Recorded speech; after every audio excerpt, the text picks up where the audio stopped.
कपड़े धोने वाली बहू। शादी के पहले से ही विभा को कपड़े धोने का बड़ा शौक था। कभी नल के नीचे तो कभी तालाब के पास। अरे मेरी नीली वाली लुंगी नहीं दिख रही है। विभा की अम्मा कहाँ रखी है लुंगी? अरे वो तो विभा ने परसों ही धोकर रखी थी आपकी अलमारी में, देखो वहीं होगी। वो ना मैंने आज धो दी, मुझे लगा कि गंदी हो गई होगी। अरे कैसे गंदी हो गई थी, उसे तो मैंने पहना भी नहीं। हे भगवान, इस लड़की के कपड़े धोने की आदत से परेशान हो गया हूँ मैं। जितना तो घर में राशन नहीं आता उससे कहीं ज्यादा डिटर्जेंट पाउडर का खर्चा है। इसकी शादी करवा दो, शादी जाए अपने घर में ही करे काम, फिर चाहे घर के कपड़े धोने हो या पूरे गांव की। हाँ ठीक बोल रही हो, देखता हूँ मैं कोई लड़का। वो दिन भी आ जाता है जब विभा को देखने लड़के वाले आ जाते हैं। लड़की मुझे अच्छी लगी। होने वाली सास कहती है, बेटी अगर कुछ पूछना है तो पूछ लो। वैसे तो हमारी लड़की बहुत ही शर्मीली है, जो बोल दो वो मान लेती है, इसे क्या पूछना होगा। अरे कैसी बात कर रही हो माँ, मुझे इन लोगों के घर रहना है, सवाल तो कई है। हाँ हाँ बेटा पूछ लो ना, क्या पूछना है। आप लोगों के घर कपड़े कौन धोता है? सास का मुंह बन जाता है। देखो अगर तुम ये कहना चाहती हो कि तुम्हें कपड़े धोने नहीं आते तो सुन लो, कपड़े मैं ही धोती हूँ, लेकिन तुम्हारे आ जाने के बाद मैं रुमाल तक नहीं धोऊंगी। अरे चुप रहना भगवान, बहू बेचारी घर आई नहीं, उसे डराना शुरू कर दिया। वो क्या है ना बिटिया, अभी तक तो ये कल्लू की माँ ही धोती थी, लेकिन अब तुम्हारे पापा तो दहेज में वॉशिंग मशीन देंगे ही। तभी विभा की माँ बोल पड़ती है, सवाल भी पूछा तो क्या, वैसे भाई साहब मशीन की तो फिर भी कपड़े धोने की कैपेसिटी होती है। मतलब जो बिटिया दे रहे हैं ना विभा, इसे कपड़े धोने का बहुत शौक है। ये आप लोगों की क्या आस पड़ोस गांव मोहल्ले सबके कपड़े धो दे और उफ तक ना करे। बाहर देखा नहीं आपने कितने कपड़े सूख रहे हैं, सब हमारी बिटिया ने ही तो धोए हैं। बस भी करो ना माँ, शर्म आ रही इतनी तारीफ सुनकर। और तो और एक दाग निकाल कर दिखाओ तो मान जाओ। हाँ अच्छा माफ करना बेटा, मैंने गलत समझा, हमें तो रिश्ता बहुत पसंद है। और ऐसे जुड़ जाता है रिश्ता कपड़े धोने का शौक रखने वाली विभा का।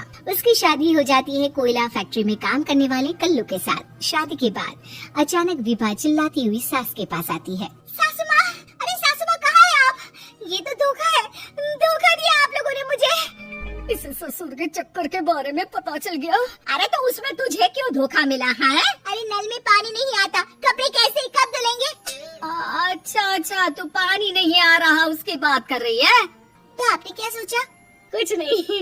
अच्छा तेरी माँ ने कहा था कि कपड़े धोने का शौक है, तुझे याद आया मुझे।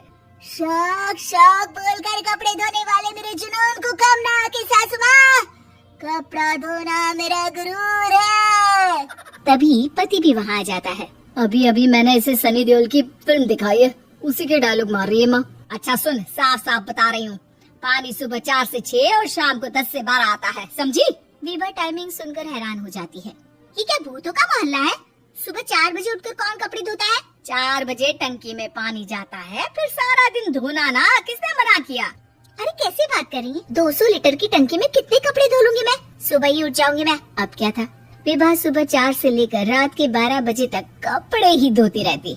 एक रोज सास पड़ोस से निकलकर कहीं जा रही होती है कि साथ वाली कहती है, हाँ कल्लू की माँ, जरा ये बताओ कि 2 साड़ी है, 2 ब्लाउज और एक पेटीकोट और एक नाड़े वाला लंबा कच्छा। हाँ तो? अरे तो क्या, कितना लोगी धुलाई ये बताओ। धोबन दिख रहे हैं हम क्या? हमारे पति सरकारी नौकरी से अभी रिटायर हुए हैं और बेटा सुपरवाइजर है कोयला फैक्ट्री में। धोबन समझ रखा है हमें। हाय रे कल्लू की अम्मा, माफ कर दो, वो तो मोहल्ले में यही सब बता रहे थे कि तुमने बहू को कपड़ा धुलवाने के काम में लगा दिया है। सास को पड़ोसन की बात सुनकर गुस्सा आ जाता है। वो घर पहुंचती है जहाँ घर के बाहर ही इतने सारे कपड़े सूख रहे होते हैं जितने कि किसी धोबन के घर पर। अरे ओ कल्लू की दुल्हन, बाहर निकल। माँ जी यहीं आ जाओ, बाथरूम में चादर धो रहे हैं हम। अरे अभी हम धोते हैं, तुमको बाहर निकलो। ये आस पड़ोस वाले बोल रहे हैं कि हम बहू से कपड़े धुलवा कर उसे कपड़ा धोने वाली बना दिए हैं। अरे छोड़ो ना माँ जी, किन लोगों की बातों में आती हो? आस पास के लोगों का तो काम ही होता है कि वो किसी तरह सास बहू को लड़ा दे। बहू सारे घर के कपड़े धोती है, ये क्या कम है? बोलिए। सास को भी लग जाता है कि वो बहू का ये सनकीपन नहीं छुड़वा सकती, इससे अच्छा है कि खुद ही चुप हो जाए।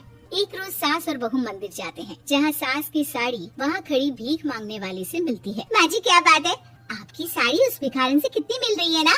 हाँ हाँ देखो तो, दोनों की साड़ी मिल रही है। क्या बात है कल्लू की अम्मा, तुम खुद को तो अफसर की बीवी बताती हो और ऐसी सिंपल सी प्लेन साड़ी पहनकर घूमती हो।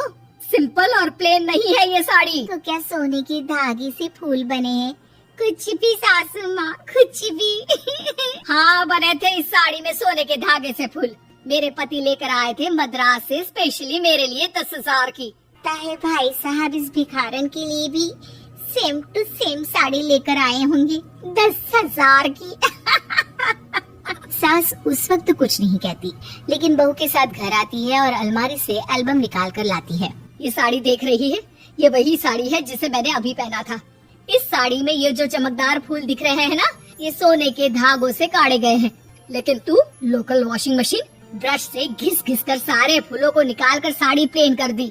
मुझे माफ कर दीजिए सासू माँ। और तो और, जब मैंने तुझे तेरी गलती के लिए कुछ नहीं कहा, लेकिन तूने तो सबके सामने मेरा मजाक ही बना दिया। क्यों? बहू को समझ में आ जाता है कि अब से उसका कपड़े धोना बंद।